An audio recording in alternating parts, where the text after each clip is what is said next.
GTA 5 has just turned 10 years old, which means most of TGG's fan base were not even born when it first launched. I was reasonably late to the GTA party, picking up a second-hand copy from a pawn shop after I just finished Mass Effect 2 at the end of 2013. That game was easily the best I'd ever played, and GTA 5 had a lot to live up to. When I finally finished it, it was now up there with the best game I'd ever played.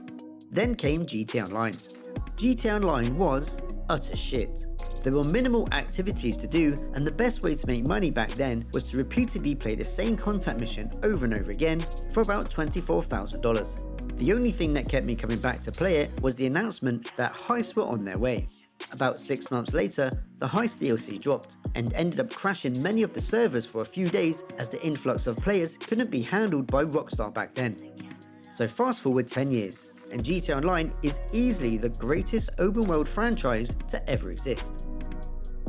However, after the latest Mercenaries DLC dropped, which brought with it the forgettable new missions, it also implemented the career progress.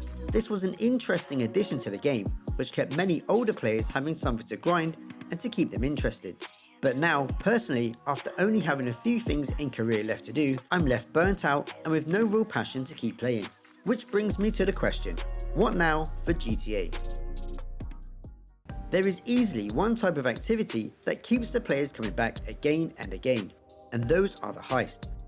If you think back to the times Rockstar had set the heist challenges, which first started back in November 2020, where the community was set a target of $100 billion to be collectively made in the next 7 days.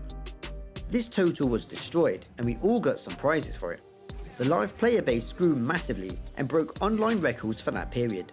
Then in 2022, we had a new heist challenge, where the target was collectively making $2 trillion. Did the community beat it? It was destroyed with over $4 trillion made in only a week, and again broke all records for a player count in that time. The last heist was of course the Perico, launched a few weeks after the first heist challenge, and 3 years later, this is still an activity many players come back to earn money. I've been saying for a long time now that Rockstar need to put more effort into creating new heists that have the longevity to keep us interested over things like new adversary modes and contact missions. It's better to put resources into something that lasts rather than something that is only interesting for maybe a week, sometimes not even interesting at all. Without any new heists to get to grips with within the last 3 years, we're all now left sitting and waiting for GTA 6. The fact that Rockstar have not even released a trailer yet means that GTA 6 is unlikely to be out within the next year. When the first Red Dead Redemption 2 trailer came out, we had to wait 2 years before we got our hands on the game, so don't be expecting GTA 6 in the near future, but we'll have to wait and see.